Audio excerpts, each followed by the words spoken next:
as Rodney Hubb Hubbard, a Cleveland native, critically acclaimed all over the world as a singer, songwriter, producer, worship leader, and most notably, a pianist and organist. Hubb began his music career under the guidance and influence of his parents, Bishop Robert L. and Virginia Hubbard. His father was a member of the legendary male gospel group, the Raymond Raspberry Singers, and his mother sang with the O'Neill twins. More influentially, his character and his gifts were formed from his grounding in the church. He began his professional career in 1992 at the ripe age of 19. His experience as a principal keyboardist includes the Williams Brothers, the R&B group Jodeci, Mary J. Blige, Angela Bofield, the legendary Bob Singleton's The Gospel Singers, and a host of others. He shared the stage with the likes of Michael McDonald, Lyle Lovett, the Yellow Jackets, Richard Smallwood, Karen Clark Sheard, Walter Hawkins, and Tracy Akins, to name a few. The Bullpen proudly welcomes husband and father, Professor Rodney Hubb Hubbard. Well, hey, y'all, look, I know I had to stop by and interrupt for just one quick moment, but I want to make sure that you know how important you are as a subscriber or even a listener. I need you all to please do me a favor. And I know everybody's asking for, contending for your time, your attention, your subscription, but I want to ask you just to do me a favor. If you are here enjoying what's happening here at Camille Nash TV, please be sure to like the show, whatever you're watching, like it, please. Why don't you comment and even subscribe? That way we know that you are here. We're doing everything that we can to uplift and inspire our men. We want to, I say it all the time. It takes a transformed heart to create a transformed life. So it takes transparency in order to see transformation. You don't care about any of that. What's most important, I stopped by because I want to remind you that you matter, your listenership matters, and also to inform you that if you have not already, be sure to go on over, if you're on Facebook, to the Bullpen Show with me, Camille Nash, the Redhead, so that you can stay connected and glued in with all of our guests, not only the guests that are forthcoming, but all the guests that have come in season 1. We're going to be wrapping up season 2 soon. And I've got a lot of other big stuff that's coming over the next 3 months. It's just going to be explosive. It's already explosive. And we're going to be dropping remnants of it throughout all the aspects of social media, and also, more importantly, in our Facebook group. So you all go on over there, stay connected, and don't miss anything that's happening. I hope life is treating you well. Let's get back to the episode. Good evening, everyone. I'm Camille Nash, and welcome to the Bullpen. Listen, if you're joining us for the first time here in the Bullpen, we talk everything media, ministry, and the marketplace. And if you're not familiar with my story, I have an affinity for Wales. I'd love to tell you that it was birthed out of some melodic story where you could hear the violins playing in the background, yet no. And in good godly fashion, God would allow me to take those lemons and turn them into lemonade. So during the pandemic is what I call it. I found myself in a lot of rooms, social media rooms, boardrooms, courtrooms. And listen, I really just got tired of hearing men attempt to tell women how to live their lives, and vice versa. Women attempting to tell men how to live theirs. So I thought, why not create a space where I could invite powerful men from around the world to come in and share their story, where allow us to have an open heart and open ear to hear from men directly to other men that are whole, healthy, and alive, and living a bold life that's not only surviving, but thriving. So tonight, if you know, we've been talking about meaningful relationships all season long. And I'm telling you, I've been blessed all season. I hope you have been too. But this gentleman that I'm bringing on tonight, I've been trying to get him for over a year, y'all. And I'm just blessed and thrilled that he was able to carve out some time for us. I want to ask you, before we bring him to the platform, have you ever thought about what is the most important relationship in your life? That relationship is the one that's going to shape and cultivate all the others. That being said, I want you to think about what is above all in your life. For me, I'm a woman of faith, so it is God for me. It's God above all, no matter what shows up in my life. So I want to, first of all, not belabor the time, but I'm going to get this gentleman to the platform so we can talk about what it really looks like to allow God to be above all. And listen, he's no stranger to me. I've known him for years, a long time. He's actually a Cleveland native, just as I am. But without further ado, allow me to share with you. Let me welcome you all. If I feel like if I was in church, I would say, "Come on, put your hands together." And I want to introduce to some and present to others a singer, songwriter, producer, worship leader, most notably pianist and organist, the one and only, You all hear me? The one and only Rodney Hubbard. Welcome into the platform. I'm so humbled by that, man. My goodness. Thank you so much. I'm pleased to be here to share this moment in time with you. Yes, I am delighted. And I know that you're a very busy man. And I'm just grateful that you were able to carve out a little bit of time. I know that you are a very influential person, and you are able to touch people from all backgrounds, all walks of life, and various generations. Listen, I have known you for a long time, and I feel like as I really began to prepare for our conversation tonight, that you have a very you have a long depth of history in serving God and walking with God. But I want to just jump right in. I know that in your birth order, let's talk a little bit about where you are in your birth order. And you come from good ground, and your family has just been phenomenal in the world, in the kingdom. So let's talk a little bit about Rodney, who you were as a young man, and what you may hope to gain and or even share with our audience tonight when we talk about meaningful relationships. Good stuff. Well, of course, again, I am Rodney Hubbard. I am a native of Cleveland, Ohio, born and raised here. Unapologetically, I apologize. But I'm a musician, I'm a teacher, I'm a writer, I'm a publisher, I'm a husband, I'm a dad. I am an educator now, to God be the glory. I still serve as a worship leader, pastor of worship at Mount Zion Fellowship Church in Highland Hills, Ohio. What else about me? This is always humbling when I got to talk about myself like this. I know, right? I know it is. Yeah, it's all you. It's all you. All the things. But I am, out of all, I would say I am blessed to be a man of God, a man of faith, a man that do my best to be integral with all and everything that I do in life. And I love people. I love God. I love worship. I love the whole nine. So it's hard for me to talk about me. I mean, maybe another question would be a little bit easier, but that's about all that I want to say about me. Well, I always marveled at how humble you are, and you've done a lot and still doing a lot. Yet you have such not only an integral spirit, but a spirit of camaraderie, of bringing people together. So I want to talk a little bit about where that comes from. When you think about who you are and who you've been as a man, because we have men that are listening. Okay. For you, you were definitely blessed to come from a phenomenal family of singers and worshipers and preachers and teachers. For you personally, as a young man, the young or the school age, Rodney, what was that like for you growing up? Growing up as a younger me, it was challenging because I didn't really even take music serious. I thought I was going to be the next Michael Jordan. As you know, I got a little height on me, and so I played ball. I was literally 4 minister music. It was in a very terrible, highly domestic relationship. And the only time that she was allowed to come out was on Sundays. So she used that time to come to church. She played the Sunday morning service. Halfway through the Sunday morning service, she fled and left the city and never came back. And I saw the distraught look on my dad's face, and I'm like, whoa. And I told him in that moment, I said, Dad, I learned how to play for you. And he hugged me, but it didn't fix his problem at the time. And that's how my journey started with music. So I did do that, but I never took it serious until maybe my 11th grade year when we got active and playing for the Tri-City Jazz Festival, and it would pass out scholarships. And so I wanted one of those scholarships real bad.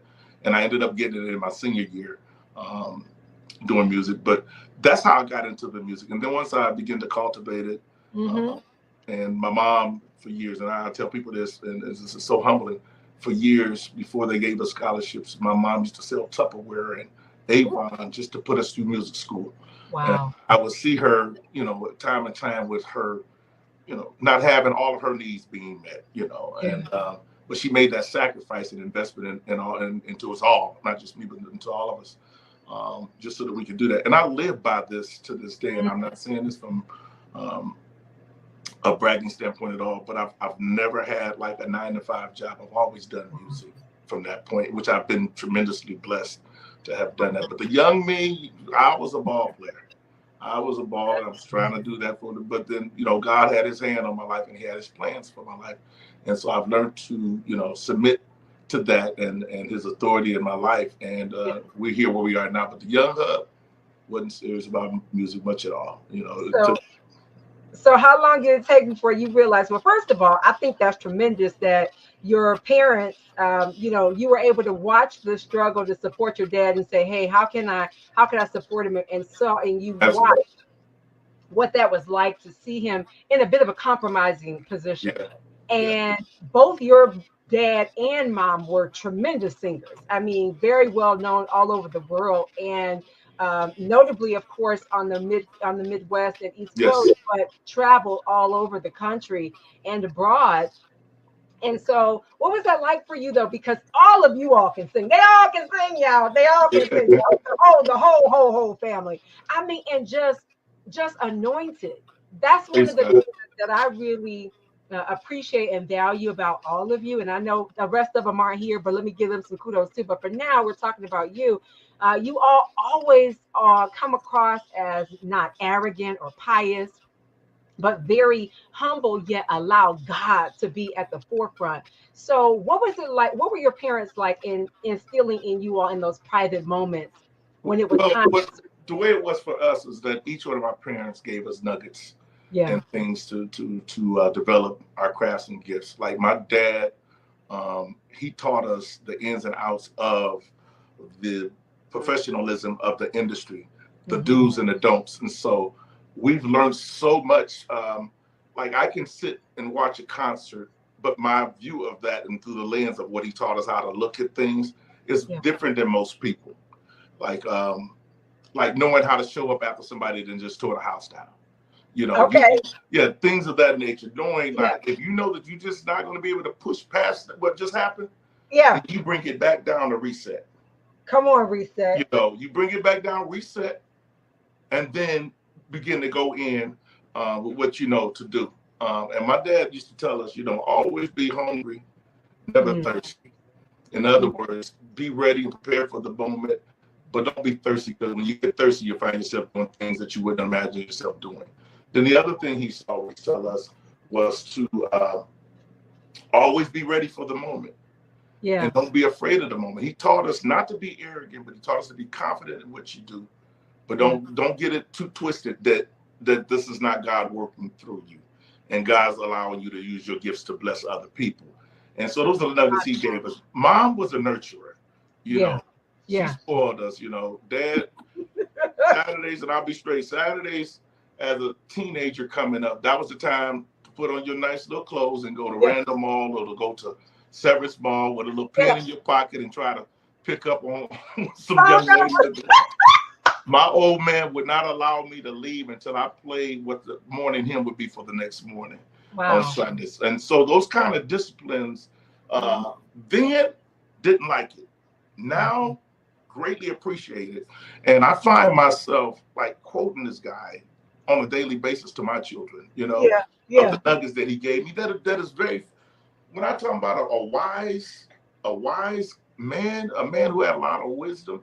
I mean, I could have saved myself a lot of headaches had I listened to some of the things that he was trying to, guide me from, taking me away from off those tracks.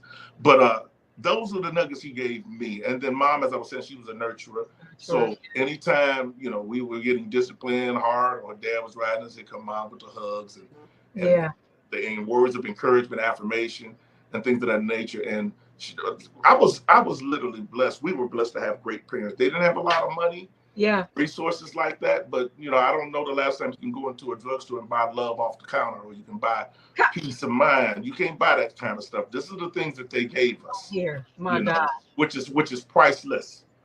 and taught us how to be classy young men, and I think we still uphold those standards to this day. But that's to answer that question there. That is so good. I'm still stuck. I'm still stuck at the fact that your father said, "Be hungry but never thirsty." I'm Never stuck thirsty. there. See, and the other one he used to tell us about: don't chase the birds on the bush.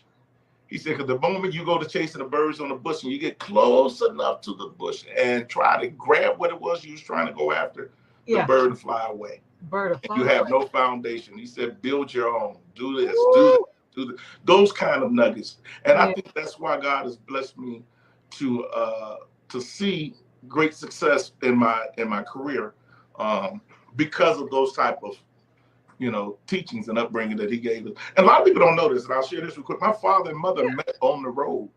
What, like singing? Like singing? While singing. My father was singing with the Raymond Raspberry Singers. Many people know Raymond's most notable writing by Only What You Do for Christ Will Last. And they went around the world singing that. And then my mother sang with a group out of St. Louis called the O'Neill Twins.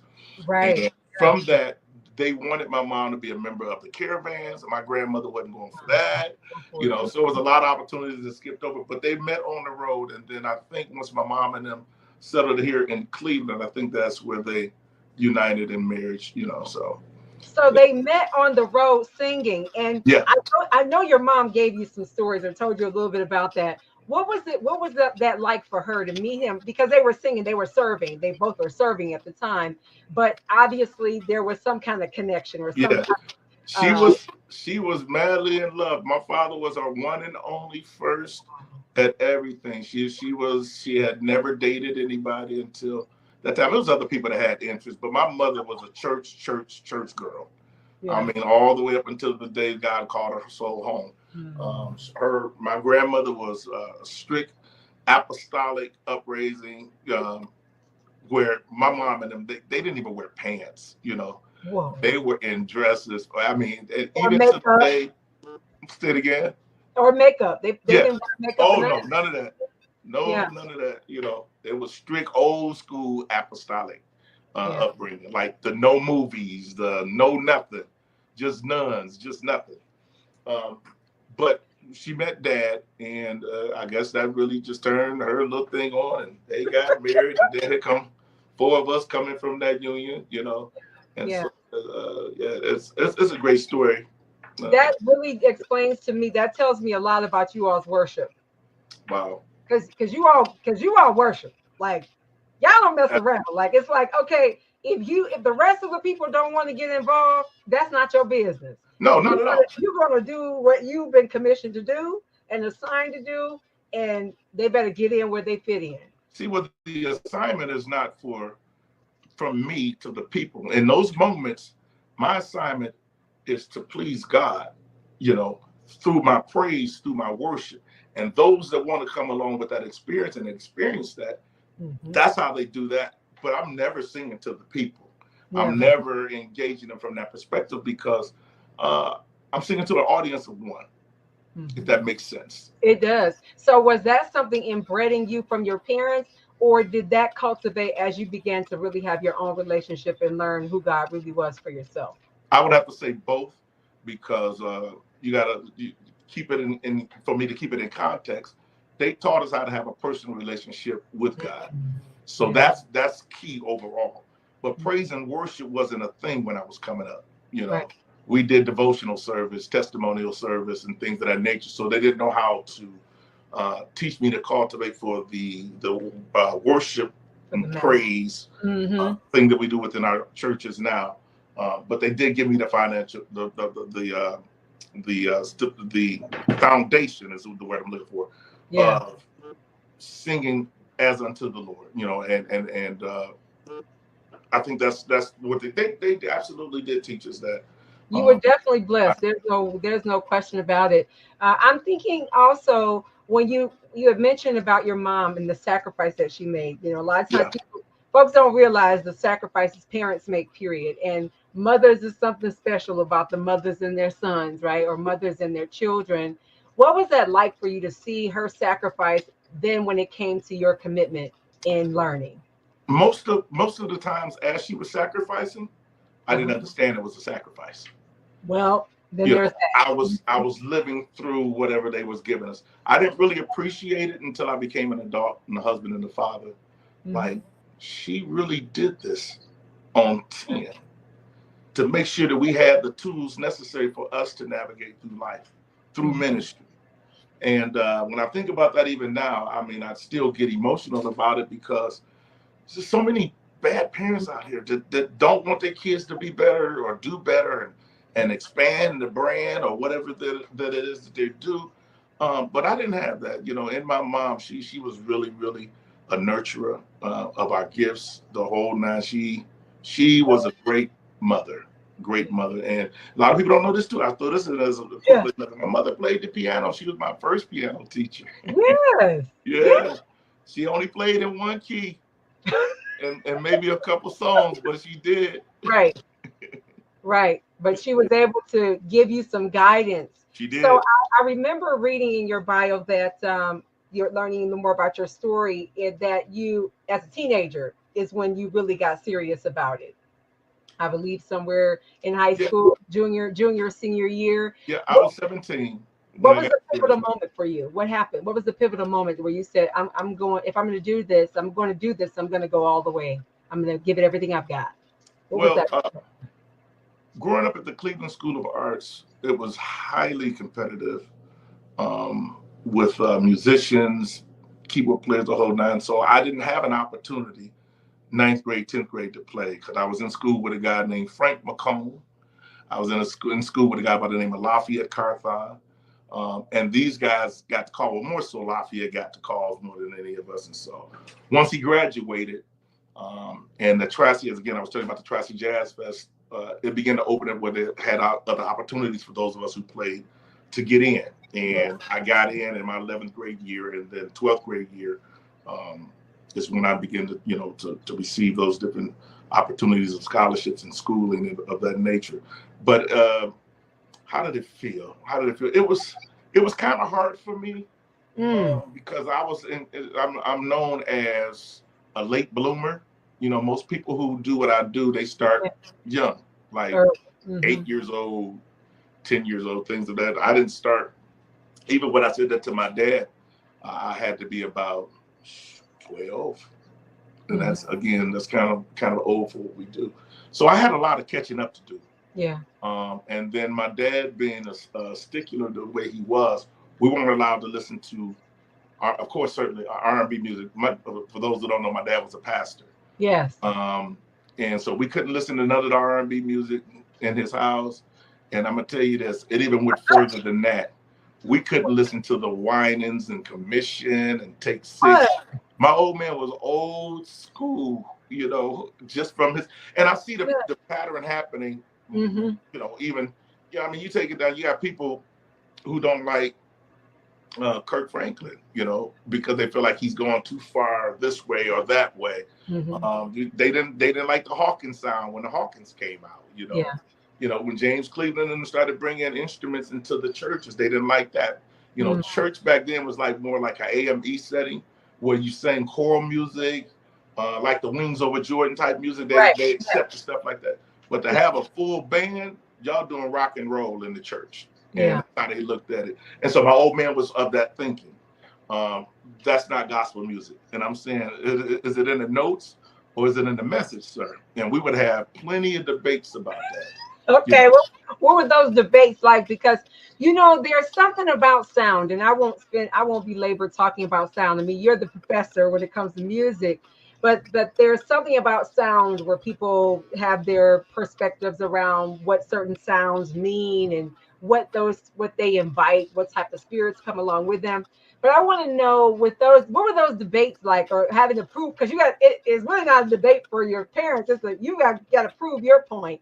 What was that like with expressing your perspective on music and how you saw it? When you were first talking, I was thinking the Winans, they kind of went through the same thing. Their parents made them rewrite the songs with verses from scripture. But what was that like for you in having that outspoken dialogue where you were able to kind of state your claim or your positioning on it? It was kind of hard and challenging because, my old man, like I said, his influence over us growing up was very enriched into us. And so certain things that I hear kids, and even sometimes my kids, say to their parents that I wouldn't dare have ever said to him out of respect. You know, I'm grown right now, and if my dad was alive right now and he said, son, sit down, I'm either going to sit down or dismiss myself from his presence so I'm not disrespectful. That's how we were coming. So when I would have these debates with him, I would try to get him to look from a different lens of life outside of just the lens that he has been exposed to. And I can take it, and it went further than just music. It went as far as what you wore when you went to church. And I get his perspective, and I still do get his perspective. He says, son, you wouldn't go to the beach and wear a tuxedo, would you? He said, because that's not appropriate. I said, you're right. I get it.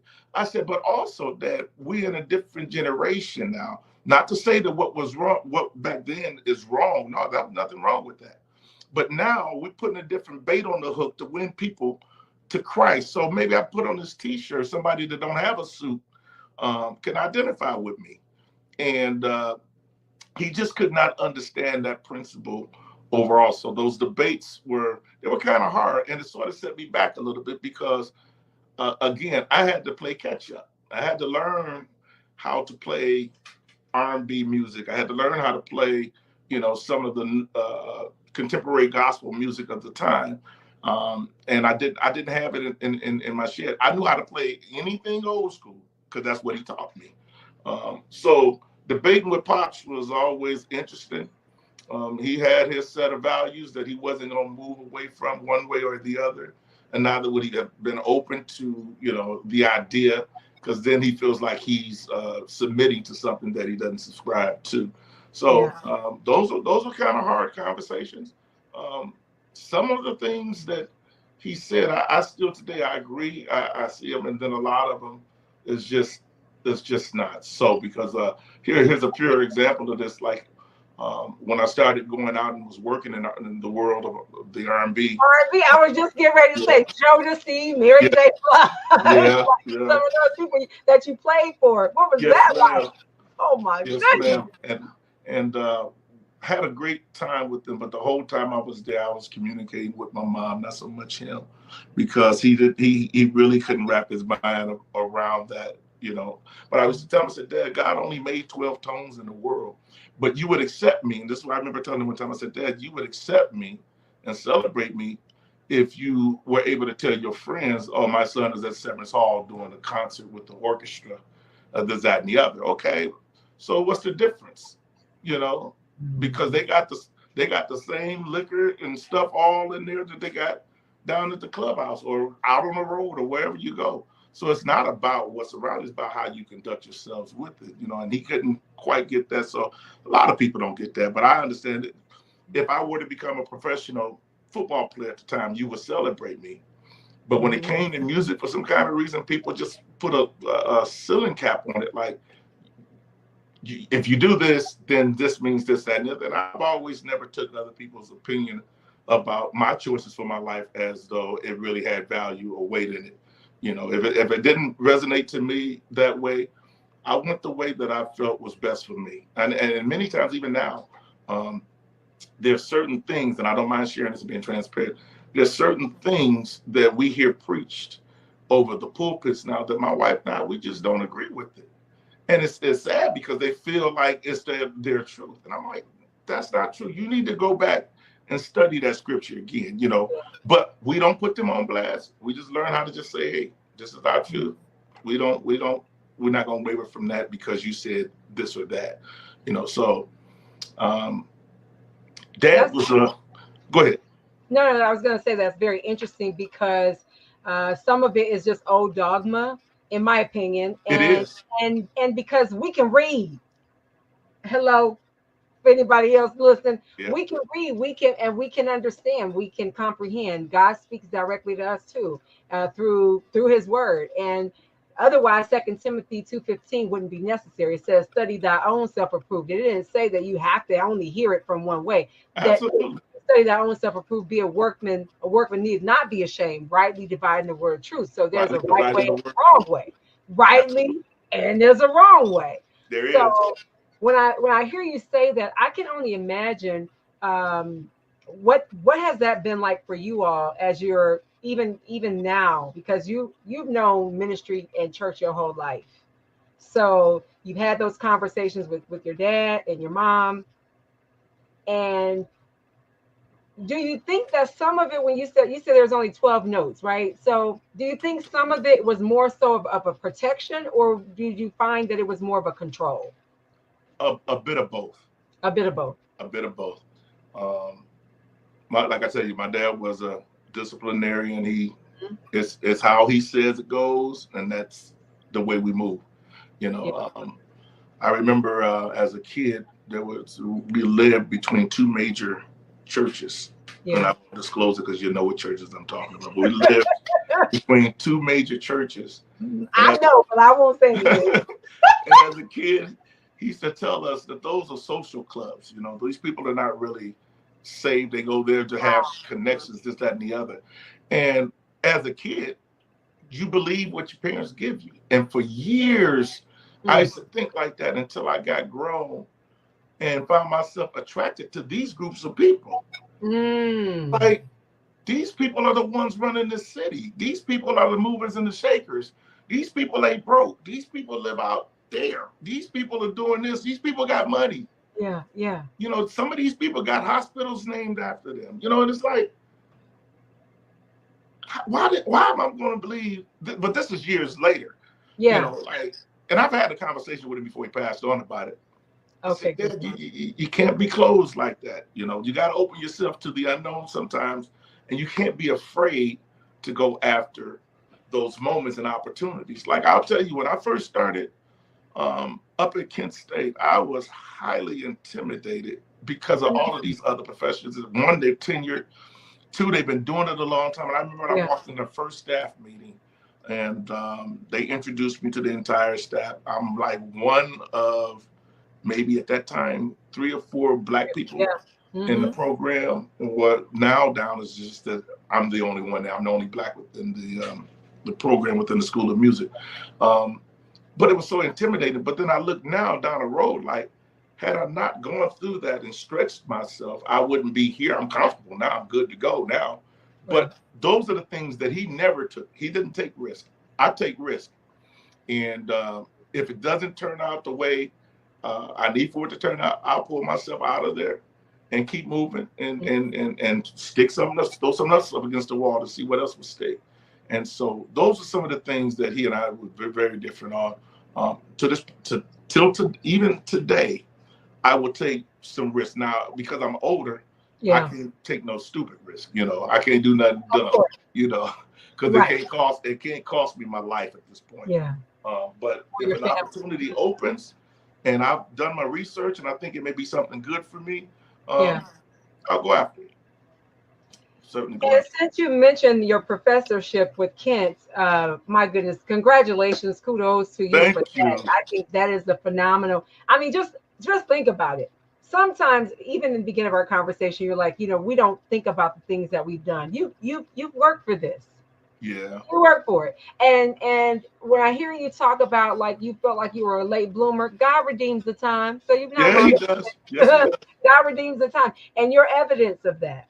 Yeah. So when I think about you as a professor now, like, do you find yourself maybe having some of those same thoughts of what music means and what it should, like, what value we should place on it? Because you have classic experience, you have jazz experience, gospel experience. I mean, you have a plethora, plus R&B.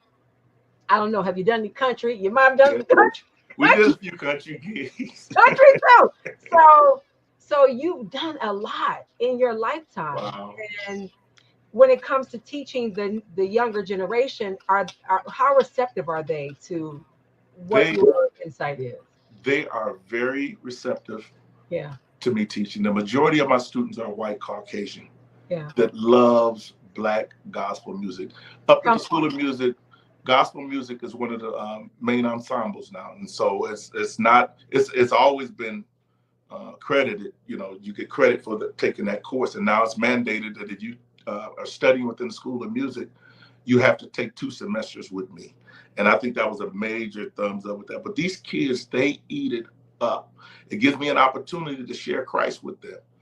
And when you hear them sing, oh my God, I had a couple of my friends come out and it was sort of like a residence, artist in residence for me. And I had a few friends come through and they heard them singing and they were just like in awe on how good they sound. One of the things that I do pride myself in is that I know that I'm a great vocal teacher and train voices. I know that without a doubt. I've done it for years and I've seen the results. One of the results is I'll teach in my warm-ups different things for us warming up. I would teach different exercises and I would do them in different keys. And then I'll go about maybe 6 or 8 weeks from that point of me starting those exercises without the instrument and how they instantly go right directly to the key. So I train their ear to know where they need to be. And I mean, it's amazing to see other people outside of our culture singing our music, and then doing it with excellence. And they're I'm hungry for it. They're hungry for it. They're hungry because they want it. Yeah. And, for the last 17, 18 years, I traveled to Europe to do the same thing with about a 500 voice European choir out of Italy. And when I tell you, those people, it's a joy. And I'm gonna tell you what one of the reasons I love doing it that way. It's a joy to see people who are not cultured singing our music because they don't know to do this. They don't know to put that face on. They don't know the hallelujah. They don't know the churchy stuff. Yeah. What they know is when they feel the presence of God, they just grab their hearts and start crying and saying, I feel warm. I feel, and it's like, that's the presence of God moving. That's the presence of God visiting your heart. That's the kind of God we serve. And I've seen people, lives change. I've seen people, religions has changed. There was one guy, I would never forget him. He was a Buddhist. And he came to one of the workshops. And this is maybe about 10 years ago. And now he's a full devoted Christian and loved the Lord with all of his heart. I see him now. He's always like, hey, praise the Lord, man. Because, we teach him some of our, stuff as we go along. But, just moments and stuff like things like that, they're irreplaceable. And in shaping and building and teaching people how to sing,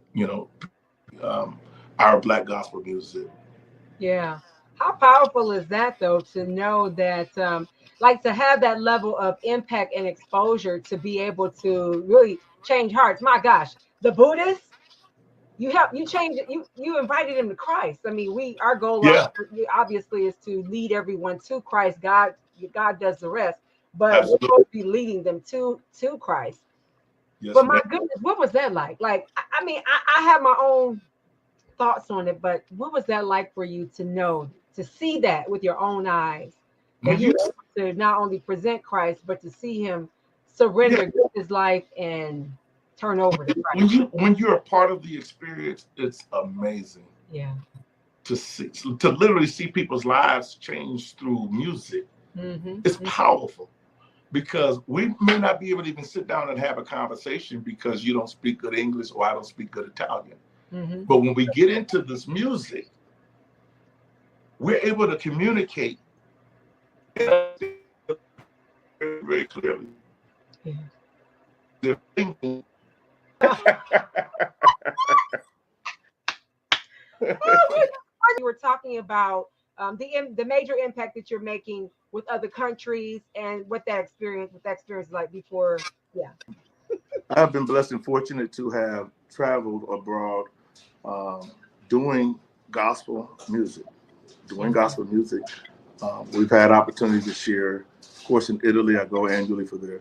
Switzerland, Tokyo, Osaka, Japan, Austria, Germany, Copenhagen. We've taken the gospel around the world, and I've been blessed to be a part of these different teams that goes and have these opportunities. Yeah. And as I was stating before, just watching people's lives transition and people wanting to know this God that we're singing and teaching about, and then seeing lives just being changed. you had asked me about that earlier, but just literally seeing people life change like that, it's amazing. And as I was stating before, these people are not Black church culture. So as I was telling you, they don't know to make they don't know all the other face, stuff. all of this jerking and all. They don't know that, you know, and so it's pure. Yeah, you know, it's pure. And I don't corrupt them, try to get them to do that. I want you to stay who you are. And in fact, I'm more attracted to that than I am with some of the foolishness I see in our churches that goes on today with that kind of stuff, because you see them doing it. And I don't hold anybody to a greater standard first. Let me say that I would hold myself. So I understand nobody's perfect. I get that. But we have some people that just intentionally just, you know, they miss that boat. But anyway, I don't want to go down that street. I'll stay right here on this and the positive side of it. No, that's real though. All of that is real, because I mean, you've been in this industry over 25 years. I think I'm right, or close to 30 by now at this juncture. This year I celebrate 40 years. 40 years. So that's 4 decades. That's nothing to just gloss past or ignore. So therefore, you've seen a lot. And if we're talking straight, which is what we're doing, a lot of the foolishness needs to stop. It needs to stop. And it needs to stop from the top. It needs to stop from the top. A lot of these pastors are not really called to be pastors. Well, a lot of these people who are leading are not called to be leaders. They in it for all other kinds of reasons. They want the notoriety. They want the popularity, the fame. They want the cars, the house. They want the wrong. They're not in it for ministry. And it takes me all but 2 or 3 seconds of being in your presence to figure out what kind of leader you are, because I haven't seen them all. Yeah. You know, the good, bad, and the ugly. And the ones that I'm most attracted to are those that do it whether they're getting paid or not. And I'm not saying that you should not get paid. That's never not my argument with that. But people who do it because they're called to do it, you know, as opposed to, you know, wanting to do it because of what you get back as a kickback. That's so irritating to me. And I can see that a mile away. I'll say this, and I'll leave people nameless. I've seen a pastor in this town having a church anniversary, raised a lot of money for it, invited all the members to give $1,000 as a seed for the anniversary thing. Church having major issues, holes in the ceiling, all kind of foolishness.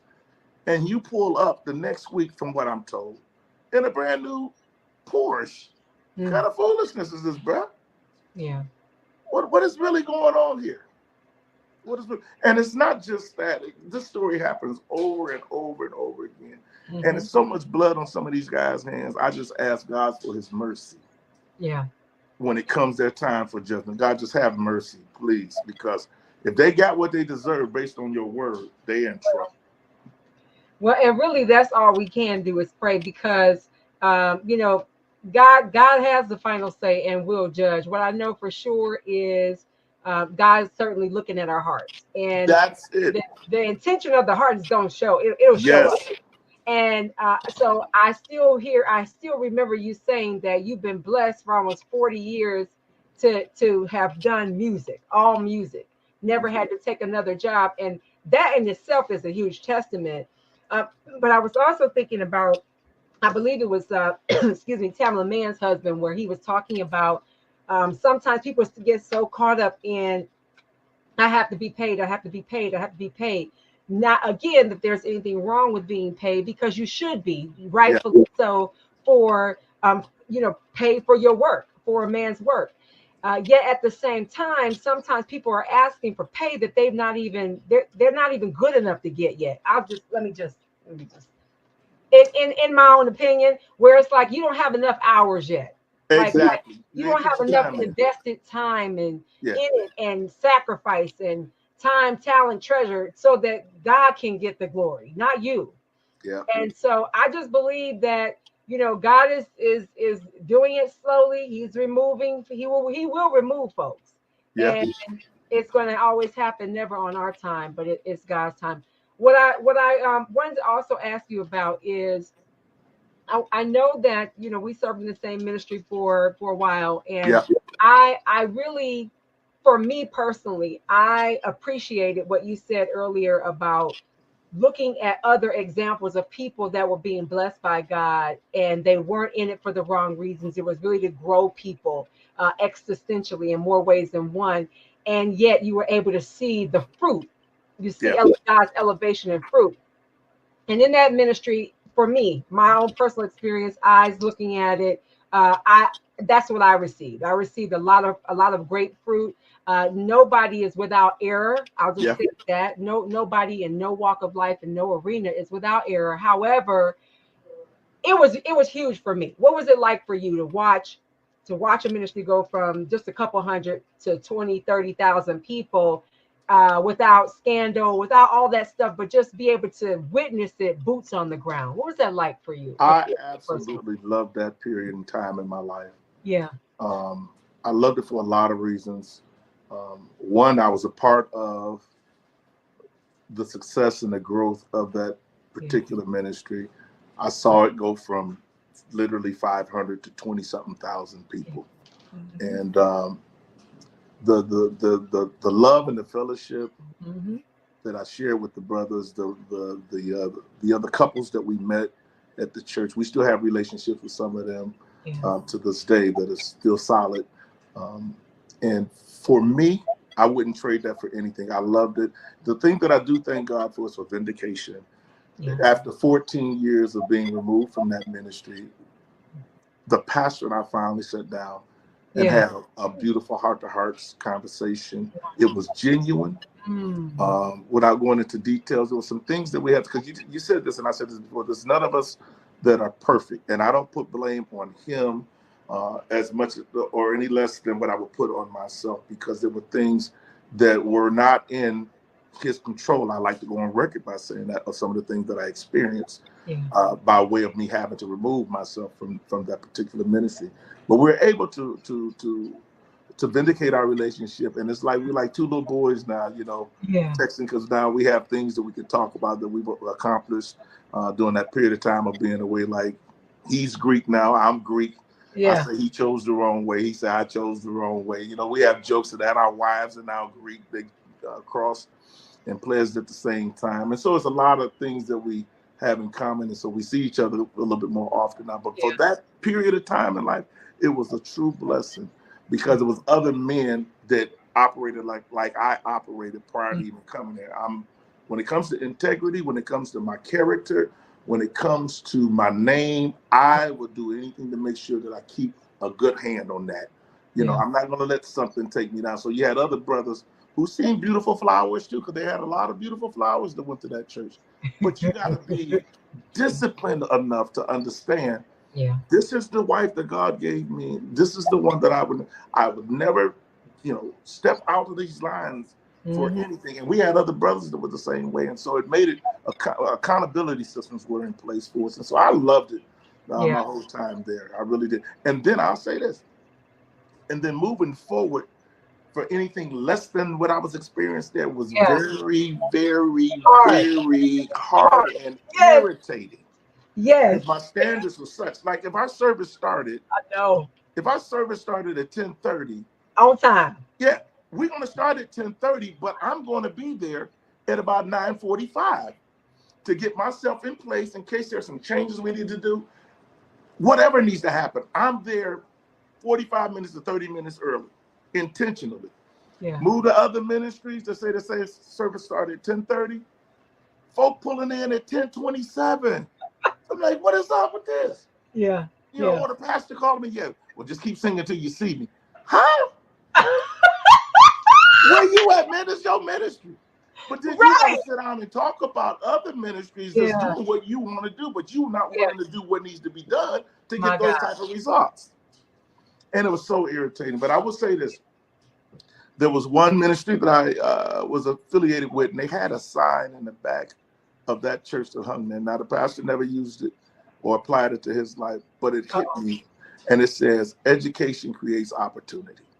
And upon leaving there, that was the one thing that stuck with me from there. And age 40, I think I was, is when I decided to go to college and pursue my education. Wow. And I got that done. It took me 5.5, 6 years Yeah. to get that undergrad because I was a husband, I was a father, I was still working, I was involved in a lot of things, but I would take 12 to 14 credits every semester when, you know, if you want to be on track for 4 years, you should do 18. Right. You know, but I was having to do it the way that I had to do it. And it was most rewarding because you never know who's watching you. Yeah. And at my commencement, they recognized me. Ooh. And said he was an adult student that came to school every day. And I didn't go to the school right up the street. I commuted to Canton 5 days a week for 4 years out of the 6-year journey. And they recognized the fact that I got it done. Because I was big on not wanting to go get a certificate and then bump into a master's program and go get a doctor. And then now everybody got to call me Dr. Rodney. You know, not that ain't how it works. You go earn it. You take your time and go do the necessary work. So anyway, went and started pursuing my education and finished that one. I wasn't content in that, and so I went back because I wanted before 50. I wanted my master's, so I got my master's at 49, and so now we're on track, getting ready to go after our doctorate. But we're taking it real slow. I'm not in a rush to get there. I'm gonna take a course here, a course there. The wife is in the same mindset as I am too. So God has been good, and that banner, education creates opportunity. I've watched that literally happen. You know, I remember when I first signed up at Kent State, I thought, okay, let me just talk to who you need to talk to, whoever, and give them my resume, and then they'll just be like, oh, okay, well, come on. That's not how that worked. The guy told me, this is all good, this is beautiful, but if you want to teach here, this is what you need to do and get done. And I took it at first, I was mad, and I'm like, well, it makes sense. They just not let anybody just do whatever just because of some experiences you had in life. They really want you to have what is needed, which is called your education. So literally watch that come to life. But my time there at what we were talking about was well spent. I don't regret a moment of it. Yeah. It was life changing for me. It was life changing for me in so many ways. I could go on and on. I too had that same experience about, you know, what I love most. First of all, I was wounded. I was very broken. And it helped restore me in a way unlike I had ever been before. Where we say it was good, when the scripture says it was good that I was afflicted, it was good for me, and because of who it created. Who God created the ashes, and what it did for me in this season when I moved, I didn't come broken, so I was as a gift to the body, and say I'm not vibing for this or that. I'm not trying to get anything. I'm not broken. I'm whole. I'm healthy. I know who I am in God. I know the calling on my life, and I'm willing to serve in whatever capacity, because the scripture says, find whatever your hands to do. I can pray and I can teach. So whatever that looks like, I can do those things. Yes, ma'am. And I'm just going to get about the business of doing what God's called and created me to be. But that ministry, the reason why I always refer to it as life changing, because it did more than just scripture. It was more than just scripture for me. Yes. It was life. It was my life. So it was emotionally, mentally, spiritually, physically, financially. It was all of those things. Yeah. Whereas it was the first time I felt like nobody was just trying to get something from me. They really were trying to get something to me. Yes. First time I really experienced that in my whole life. And so life changing. And I ask you that because when I came on board, you were like you had already been there for a couple of years already, and I know that you had boots on the ground. So, and I know you're going to speak candidly about it. I want to talk about very quickly. Our time always goes so fast. You are cancer free. How many years? 11. This year made 11. January, second week in January made 11. Good God Almighty. I don't know how that got past me, but I found that out, and I just want to know, what did the Lord whisper to you while you were walking through that journey? I'll tell you, this was life changing for me. It was life changing because I went to the hospital because they had just opened a new campus, which is not far from where we live. And I was having lower back pain. This is non-related to cancer, but I was having lower back pain, and it was very, very painful. So my wife said, "We'll go up there and book an appointment and go to the new hospital and check it out." So I did. So you know how they ask you questions about your family history, medical history, and things of that nature. So I'm answering the questions, and that was like maybe like a year removed from when my father had just passed. And so I began to tell myself, well, you know, my dad had some bouts with cancer. His mother died in 72 with some bouts with cancer. I said, and then on the other side of the family, my mom had some type of cancer. You know, we're just talking candidly. Without him even telling me, he screamed me, you know, because you can check by doing your PSAs through your blood. So he did that. I get a call the very next day saying the doctor wanted me to come back. I thought nothing of it. So I went back. They tested me again. The following day after that day, I got a call. The doctor asked me to come back. So I'm sort of now, you know, concerned, like, well, what's going on? So we there, and then being a young man raised in Cleveland public schools, I didn't know the difference because, you know, of what this oncologist do, what this, that do. And so I asked him, I said, so what is an oncologist? What do they do? He said, well, they just look a little further into cancer research and this, that. And I said, are you suggesting I got cancer? He said, no, don't be alarmed. You just want to make sure because some of these numbers just doesn't look right. When I tell you, sis, my heart dropped all the way down beneath my feet because at this point I'm saying, I don't have an answer on where this cancer is, if it's cancer. And all my kids were still little then, you know, well, a lot, they're grown now, but they were little then. And I remember taking them to the beach and let them run out there on the beach. And I sat there on the thing and I just cried and cried and cried. And asking God, you know, what part of this, you know, I didn't see this coming. And man, wow. Yeah, I didn't see that coming at all. And I'm a very private type person, so I didn't make a lot of noise about it. I didn't really take it to social media. You know, some people, they get a little scratch on their arm, they showing they scratched up, oh, pray for me. I got the oxygen thing on and just won't seeking attention. I'm not that, I'm opposite. So I went through that, but God brought me through. I went in and I had my surgery. I had prostate cancer. I had my surgery in the Cancer Treatment Center of America. I recommend that, shameless plug, but I recommend that to anybody that goes through that. That was a wonderful, wonderful, wonderful experience. In fact, it was the first place I ever been in my life that I didn't even see any racism because we were all there for the same reason, you know. But anyway, yes, 11 years, God has blessed me and kept me. And I test every 6 months or once a year. I forget what they do now. But I still test and my numbers are still where they're supposed to be. And so I give God praise. My brother went through it too. My oldest brother. So Robert had the same experience, but you said your dad had it too? My dad, he was private. You know how old school people are. They're very private. They don't tell you. Mm-hmm. And the doctors and the nurses really cannot tell you because of the HIPAA laws and all this, that, and the other to go with it. It was just that I was up there with my dad on a Thursday, I think it was. Yeah, Thursday. And get the message that he has been taken back to the hospital. Didn't know what he went back for. That Saturday, he passes, you know, and we like, what happened? And so I went up to his nursing home where he was at doing rehab up there for something. I forget what all the details.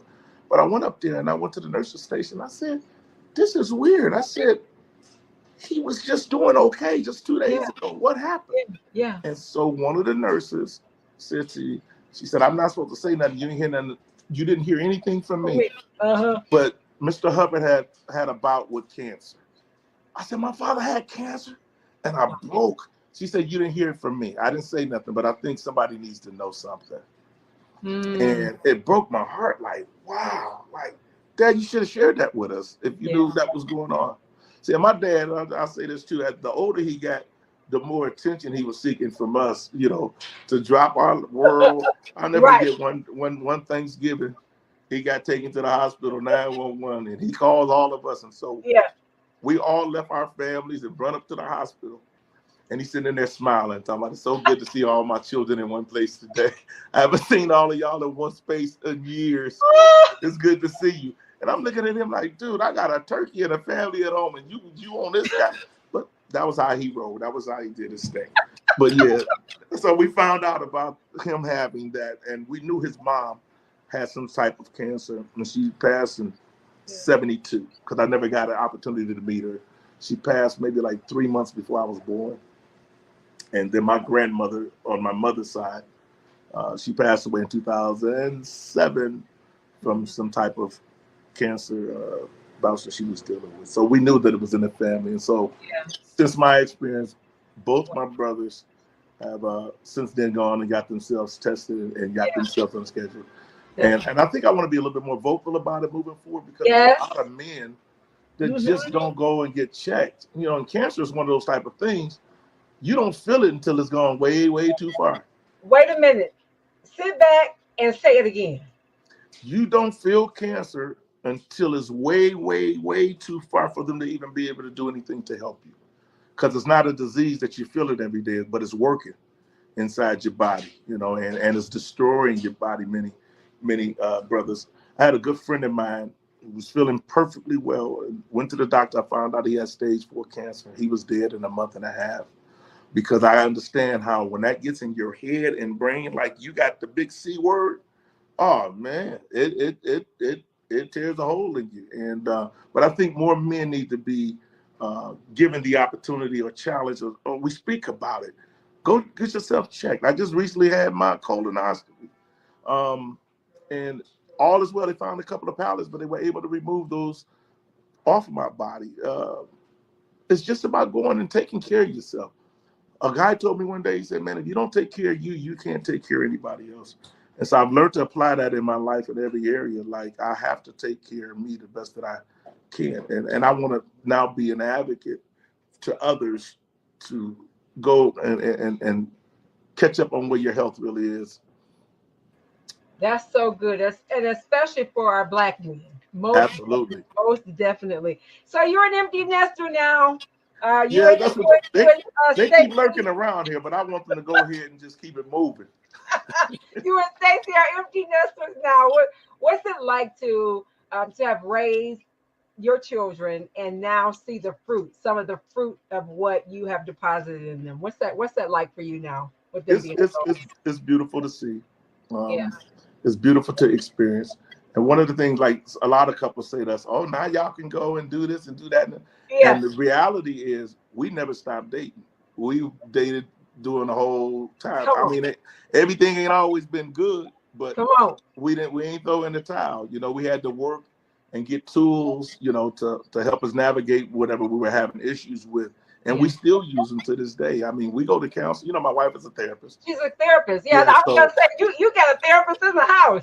But I often remind her she's not my therapist. You go help other people. You can't be my therapist. Because you got a bias already. If you my therapist, it won't really help. So that's our little inside joke. But it's a wonderful feeling, and when you see them soaring in life, like my baby girl, she attends Alabama A&M. And she went down there and knocked it out, hit Dean's List, hit Freshman's Dean's List. I mean, just putting in the work. My son Rodney is on his way to Bowling Green in his sophomore year. He got off track a little bit, but he's back on track. My oldest daughter is going back probably in the spring semester. She's not going right at this moment. But, you know, I look at them. I'm proud of them and what they're doing. And what most makes my heart smile the most, I should say, is when you see them applying things that you've given them to use to navigate through life, and they're using it the right way. You know, that's rewarding. That let us know that we've done our job correctly. Now, I tell my kids this about the church we were talking about. Yeah, I was going to ask. It had success. It had success because it had another guy who took him 35 years to get what that church got in 7. And the reason it happened is because that pastor listened to him in telling him what he should or should not do. I remember we're looking for a new church home, and we went to this one particular place, and his pastor came in and says, assessed it and said, now I wouldn't buy this if I were you, because you can never move this and you can never do this, can't do that, because he had been through the process. Right. The owner of that space was standing there with the contract ready to. Yeah. And that pastor said, the one that we went to, Yeah. he says, no deal. And that guy was so livid, like, I thought we had a deal. No, well, he told him what not to do, and he didn't question it. And I said that to say this. I tell my kids, if you just use the tools that you have access to, which is your mother and I, and you may be stuck somewhere in life, you ask us. We have never told you anything that we thought was going to put you in harm's way. We've never directed you in any kind of way where we think that it's going to impact you negatively. Yeah. So use that to your advantage. Yeah. You know, and when I see them doing it, you know, and asking questions, and, you know, and watching things turn out in a positive way, it's rewarding. But I love just, you know, like, you know, we've been on here. My wife did call me 3 times. I done text her a few times. Coming in from the drive back in, because we're just not used to not being around each other. But I know it's necessary for her to have some experiences she needs to have in life that doesn't involve me. You know, and some things that I need to have in my life that necessarily does not involve her.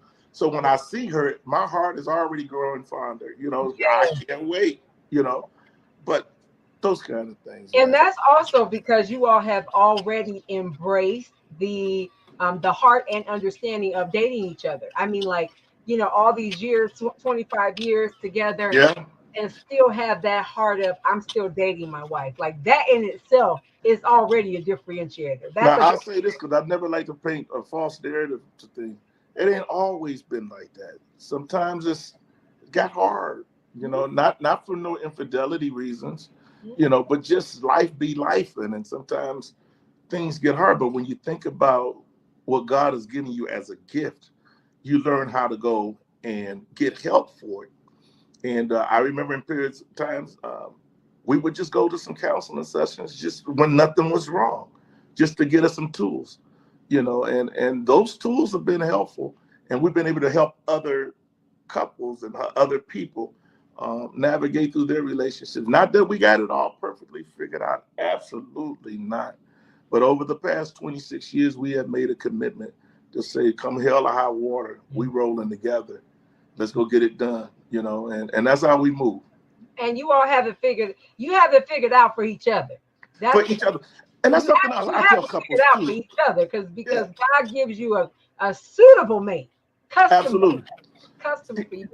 So, and I tell couples this all the time, even when we have couples ministries or whatnot.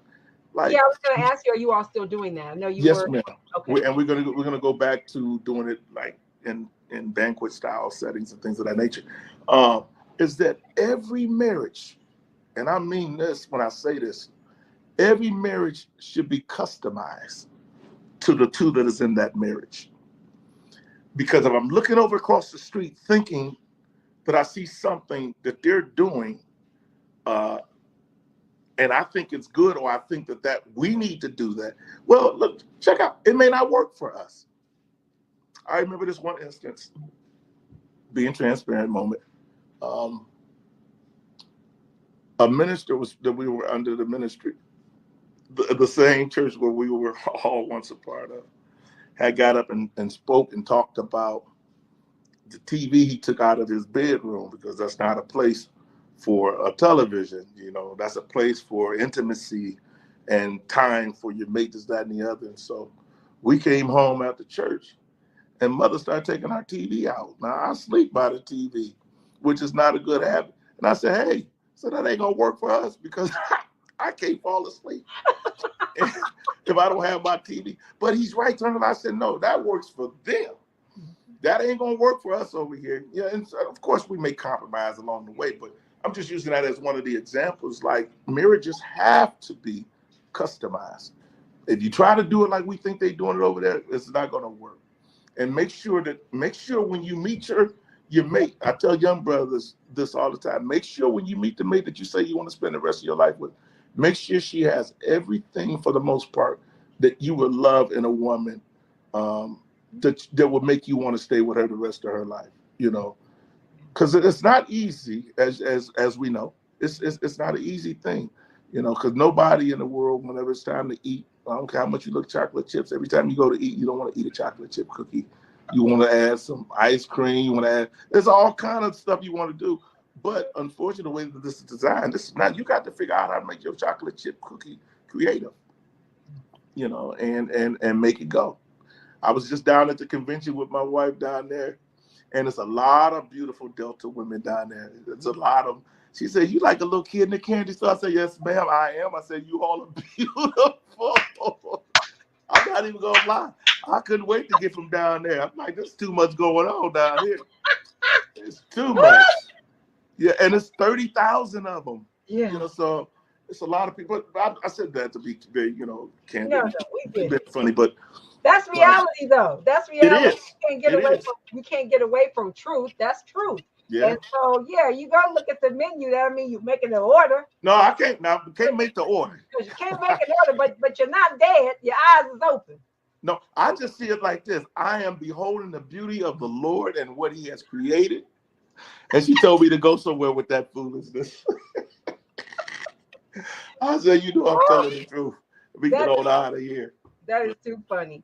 So I'm telling you this, I feel like I could just talk to you for hours, and I just really believe that we are definitely blessing some mighty men tonight. I call this my bonus round. So I have a couple questions for you. Okay, cool. The one question I want to ask, I ask everybody this. When it comes to relationships, what's the one lesson that took you the longest to learn? How to listen. I would hear her, but I didn't listen. That's the one for me. And I remember when the light bulb came on for me, I said, I got you. See, and it's not making an excuse, but I've learned along life, don't make excuses, make the adjustments. And I had to adjust to that area. So I hear her all the time.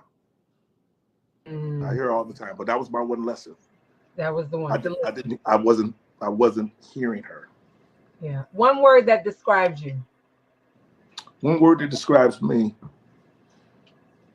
Integral. Being integral. Being integral with everything. I have one thing in life that God's going to get me for that I do that's not right. And we laugh about it all the time. But everything else I do with a spirit of integrity. And I'll share that one thing that I do. I go to Whole Food stores and I do my water refills. I got a water machine over there. Yeah. And they have 3 types of waters. They got the reverse osmosis. They got another one, and they have the alkaline. But the other waters are 49 cents a gallon. The alkaline is 99 cents a gallon. And I'm saying, who's charging all of this money for water? Right. So I go and I cut on my alkaline water and I fill it up. And so when I get up to the register, they'll ask me, if they ask me, what kind of water is it? My response has always been, well, I do like the reverse osmosis from time to time. And that's my way of, that's the only thing that I know God's going to get me for, because I'm not paying full price that I should be paying for my water, because I get it for 49 cents as opposed to 99 cents. So that's the only thing I know. And my wife, if she's with me, she don't let me do that. She made me pay full price. But that's the only thing. Other than that, I would use the word integral. Yeah. Honest. It's another word. I'm not dishonest with anybody. I'm very straightforward and honest with people. I had one time my banker gave me back an extra $40 or $50. Yeah. And I went back and I said, sir, you gave me too much money. Yeah. Here's the money. Instead of saying, oh, well, that's his fault. That's his loss. Yeah. Oh, wait, because what comes from that, I don't want it. I'd rather be right and straightforward with people, you know, so integral. Integral. That's so good. Outside of the starting the classes over again with you and your wife, or doing the couple counseling, what's next for you? What's coming down the pike? Anything? Yeah, we got some things coming up that I really can't speak on, but it's a nice platform that we're engaging. In fact, that'll be this month and next month.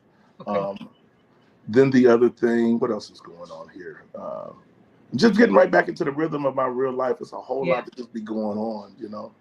Yeah. But that's what's on the hot topic right now, and it's music, it's musical work. Yeah. That's wonderful. So you'll keep us abreast of everything that's going on with you, so we can at least share I it. will. And I'm so excited about your professorship. I just think that's Thank you so phenomenal. much. The difference that you're making with generations. Any musicians? Any of the kids musicians? I forgot to ask you that. Yep. My daughters, they both Okay. sing. They both sing. Well, I knew they sang, but do they play? Anybody on the My instrument? son plays the piano, but he won't take it to the next tier. Okay. He plays what he plays, and that's it. You know, I'm like, dude, sit down. I was like, man, even if you don't want it as your main hustle, at least get it to a level where if they call you to play for a funeral or for a wedding, you can sit down and go do those type of things. Right. Man. He said no. Nah, my son, he walks to a different beat. It's not a bad beat, but he's himself. He's not trying to be a me. You know? He walks in his own lane. So I allow him to walk in his lane because I like that independence in him. It doesn't make it wrong, you know. Yeah. But to be honest, when they were little, I didn't want them to do music at all. I didn't want them to touch it at all because this is a shrewd industry, you know. And I just happened to have come along during a time where I was able to make some strides in this industry that really are not still in the game like that anymore because you have social media. And so you have, I go on, click on, I can see 1,050,000 Rodney Hubbards now. And then I get to pick and choose, you know, which way I want to go with it. And I didn't want my kids into that kind of competition. I always wanted them to go and educate themselves and become professionals of what they wanted to become. And like my youngest daughter, she's getting ready to start transitioning over into studying law because she's always wanted to go down. Right now she's an English major and then matriculates over into law. So, you know, things of that nature. I put all kind of support behind all of those type of things. But yeah, they don't really play. That's going to make her an incredible lawyer. I hope so. With being an English major, most definitely will make her an incredible lawyer. Well, listen, I got to tell you, it has been my delight, certainly my privilege to have some time with you, learn about your stories, learn about your history. And my goodness, God brought this together because I've been trying you all. You have been, and I felt so worth the wait. I felt so bad. I went in there and I said I have to call Camille back.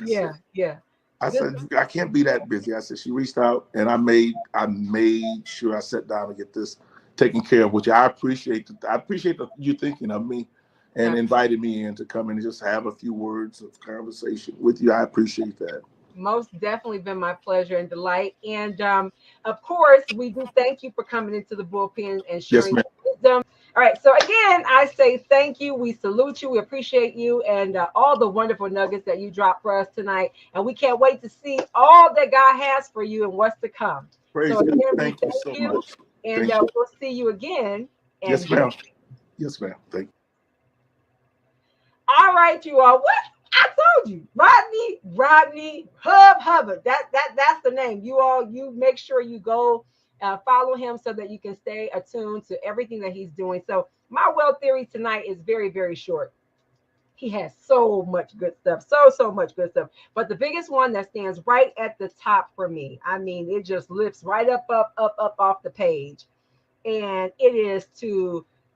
He said he shared with his dad, shared with him years ago, stay hungry and never thirsty. That'll hit you maybe Tuesday.